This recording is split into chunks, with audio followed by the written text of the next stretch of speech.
Welcome to the Content Amplified podcast, brought to you by Masset. Our goal is to help you get more from your marketing content. Each episode is a 10 to 15 minute interview with industry experts that share amazing insights to help you squeeze as much juice from your content as you possibly can. Here's today's interview.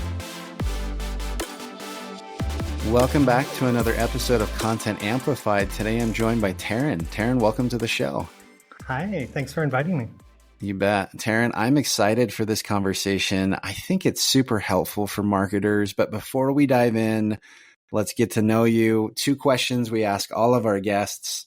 What do you love about marketing? What do you love about content?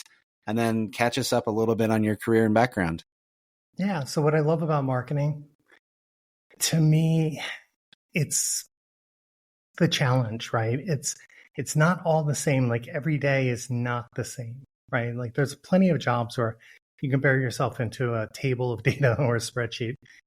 I feel like with marketing, sometimes we have to quickly pivot, right? And I just did a post today where I was talking about how you have those days, right, where it's just insane on a Friday, where you got a campaign launching on the weekend. There's an energy to it. And I think that's what I really like about it. So for my background, I have a BFA in design. And so I started as a graphic designer in the early days of the web, so 1996. And yes, there was internet back then. Just learning, like we all taught ourselves as designers how to code and build things digitally and start just kind of really embracing that trend to the net, basically. And then I had this kind of parallel path where I was doing design and started sticking a toe in marketing. And I was doing brand marketing for AstraZeneca as a consultant. And it just the bug bit me. And I just was like, okay. I started moving away from design roles. And I would toggle back and forth, but that just set me on my path.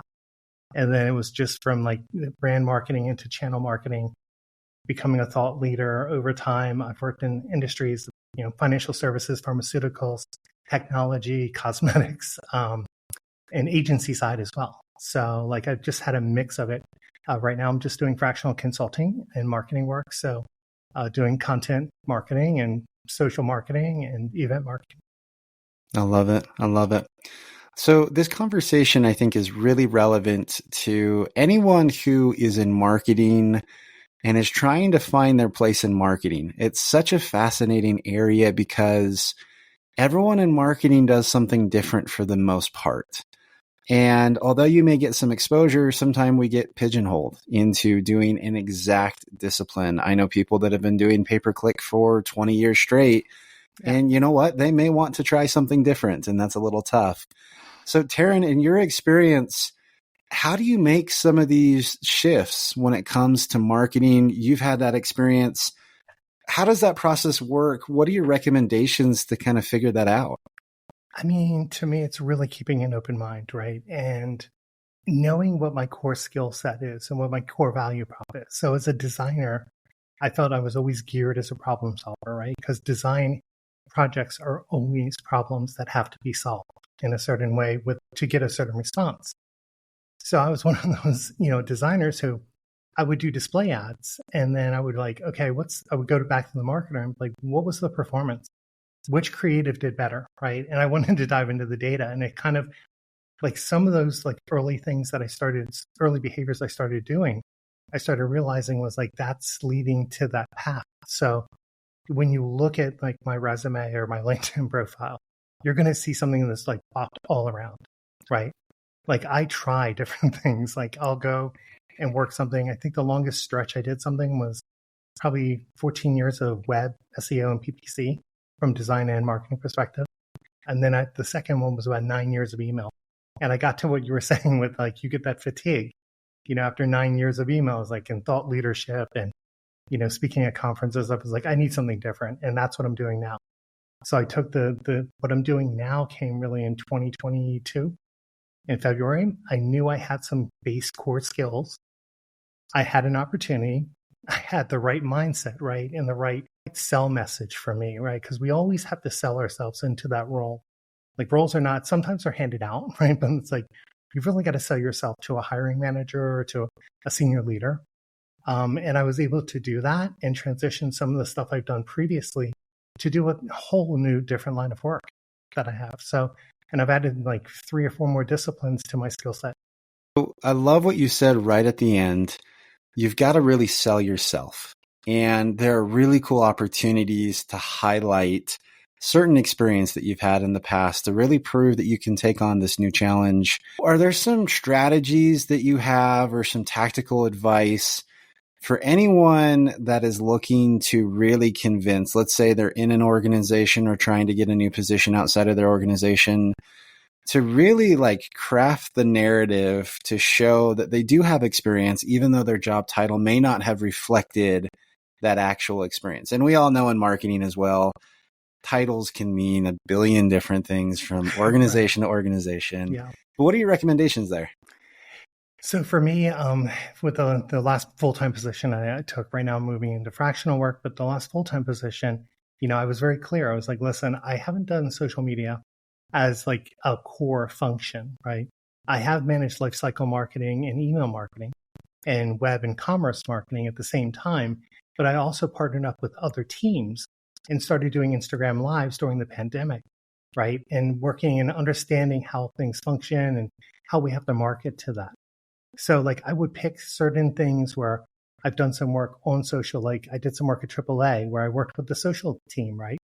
On developing content from the creative perspective. So it's like I can go back to examples like that. And I can also tell you that, hey, I really got like my love of content and writing, because like hiring somebody for content marketing where they might not have a background in, because I'm a visual designer, right? So I'm not a writer. I didn't go to school for it. I did was I pivoted some of even my personal stuff. So I started out on social media in 2013, and I did like with Twitter, like I was explaining earlier, was like, with Twitter, I learned how to really start piecing together information in a way. Because, when you're doing a thread in Twitter back in the day, pre-Musk, you could do like, I think 6 tweets together in a thread. So I could literally take my message, write something down, and then break it down into bite-sized chunks to highlight each point that I'm making across that. And I think it helps me, for me, it helps structure my mind with how I write. So like, even if when you look at articles I've written now, you'll be able to see that there's a structure to it, right? Like the beginning, the intro, the definitions, and with a strong close. And that's like something that I was able to take a personal kind of like what I've done and pivot that along with some other, corporate career stuff I've done to kind of say, look, this is where I've been. Like, with the experiential marketing, same thing, right? Never threw an event, never hosted, never planned one, but been to plenty of them. So look to always take what you've done and position it in the way that they are thinking about that role. Like that's probably the key. And I don't hesitate using some personal information as well. I love that. So digging deeper into that personal experience, I remember there was someone who really wanted to work at one of the businesses on the marketing team. And they didn't have the background. They had the degree, but they didn't have the background. So what they did is they joined the company on the support team, but then they went out and got freelance clients in marketing to build up the skill set. And you've talked about using your personal experience as well. How do people take their own time, not necessarily everything they're doing in their career and their job, but how do you develop the skill sets on the side that can also position you for these opportunities? So, I mean, for me, coming out of the early web, right, in the 90s, in the mid 90s, we had to learn everything from scratch, right? Like none of us were taught HTML or anything in school. Like, I mean, I was taught traditional print practices that were being done for 4 or 5 decades before, right? So I really didn't have that strong background. So I was used to reading books. I was used to finding thought leaders. For any of those people who are like web folks out there, Jakob Nielsen, usability guru. Like that was one of the people that I really focused on to really understand what I was doing. So like do your research, right? And I would say, don't just use your AI, your Gen AI for it, right? Do some real research, go in there, do some queries, understand it, right? If you have an opportunity to have part of a platform where you can go in, read something, and then look and validate it and understand it in a functional platform way, that also helps as well, especially in freelance, right? So I've done freelance myself, as a designer, right? But I had those core sets of skills. But I did have to teach myself things, like when we were doing DHTML layers on web pages, I did that from scratch. So it was like I had to figure that out and then be able to deploy it at a large pharmaceutical company. That's so cool. One thing that you mentioned before is you were talking about the teams that you got to work with and collaborate on and work with like their social media department and things of that nature. How big of an impact can your network make? I know that I've had opportunities where I've been able to say, hey, I may not have the answer for this particular problem, but I do know 5 people that do. Right. And they're willing to take my phone call and answer my question. So when it comes to this, how have you leveraged your network, and how can individuals looking to shift their career leverage their networks to be able to do so? So I haven't really leveraged my network before. So I was on LinkedIn. I was an early adopter, mid 2000s. LinkedIn was live a couple of years before I joined. And I had, trans woman, so I've transitioned. I had my old profile for years, right? And never used it. It was always one of these things where I was one of these people that was guilty of going out and, networking with somebody when I needed a job or needed something. I started my new profile that you found me on in 2020 and grew it up to 5,500 followers. So I haven't really had a chance to do the networking thing. I find events are really good for me for networking and meeting people, right? Talking about what I've done. You're right there with somebody in this space. And I know that's not for everyone, right? But I'm kind of a little bit of an extrovert. So I can have that conversation and talk about what I've done, talk about what's coming. I can talk to people about, hey, would you like to partner up? I've got 2 people that I love that have come to my events, and we're going to be doing some co-writing on brand marketing. We're going to be doing some co-writing on eliminating bias and discrimination in Gen AI, right? And some of the tips and tricks of that. So for me, it's not so much the social networks, it's more of the actual people, community networks. I love that. And I think that's what really comes down to with a network, building real relationships. And I love how you highlighted, I have all these people on LinkedIn that I'm connected to. It doesn't necessarily equate to an actual network. And It's a relationship. It's someone that I can give and I can take, and we both benefit from that relationship. So I love immediately that your mind goes towards what I would consider the correct definition of a network is actual friendships and relationships. And I think that's really powerful. Yeah. So, I would challenge anybody listening to this to look at your messages, your DMs on LinkedIn, right? And look at the top 20 that you message. Like that's your core network, right? Those are the people that and in my DMs, those are my 2 friends are in the top 20, right? That I go back to and that we engage with and throw things back and forth against each other. I love that. So we're coming close to the end of the podcast. These go by super quick, but I have one final question. Sure. As you've gained really powerful experience in all sorts of disciplines of marketing, how has the diversity of background made you better at each new position? I think sometimes people really value, I've got 20 years of SEO experience, where on the other hand, I tend to argue, I want someone with good at, SEO or pay-per-click experience, but I want them to have a unique set of skills that they can bring to the discipline. How has that diversity of really just so many different experiences helped you in every other position that you've taken and every other responsibility that you've had? I think for me, the diversity of experience had been had hindered me early on in my career. Especially I was trying to transition from creative into marketing. I had dabbled in marketing, but not enough, right, for some people. Because remember, everybody have 10 years of experience in things that didn't even exist 10 years ago. Yeah. So it's like we have all these needs as hiring managers, right? So for me, it really was a hindrance in the beginning. But then I started thinking about what my core capabilities are, right? So, and when I hire people, this is what I say to people. It's like, listen, I don't need an infantry soldier. I need special forces. So I need somebody who can look at the problem, work the problem, right? And if they need support or leadership, I'm always there for you.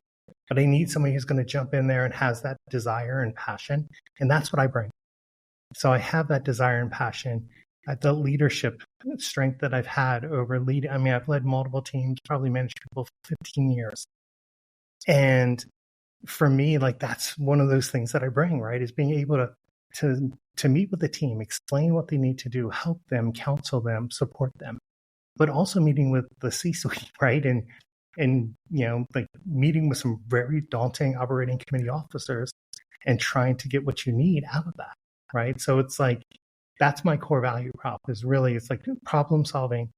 It's about looking at and just figuring it out and just coming up with a solution. And I kind of liken myself to, like, basically it's a fire and forget cruise missile. You set me on something and I'm just going to get it done, right? And then I'm going to come back and report to you, like, here's what it performed, here's what it did. Like, that's kind of like what I had to realize with my skills, right? It's just understanding who I am and then being able to, like, talk around some of those weird things, like, oh, you're a designer and creative, or you did this or you did that. But that's how it got me through. You got to find those things that you're excited about that you've done and highlight that. I love that mentality. Well, Taryn, I have loved this conversation. I think it is so helpful. It doesn't matter what stage of your career you're in. There's always an opportunity to follow your passions, discover something new, leverage your experience. But if anyone wants to reach out and continue the conversation online, how and where can they find you? You can find me on Instagram at Tarantally1, the number 1, and on LinkedIn, Tarantally1. So always happy to talk to somebody or network with them, or, just kind of, shoot the marketing stuff, just, and talk through things. So feel free to reach out in a DM. Love it. I love it. Again, Taryn, thank you so much for the time today. Absolutely. Thank you for having me. Really appreciate it. Thank you for listening to the Content Amplified podcast. Please subscribe and leave us a review. And for additional ways to get more out of your content, visit our website at getmasset.com. That's getmasset.com. And tune in next time to the Content Amplified podcast.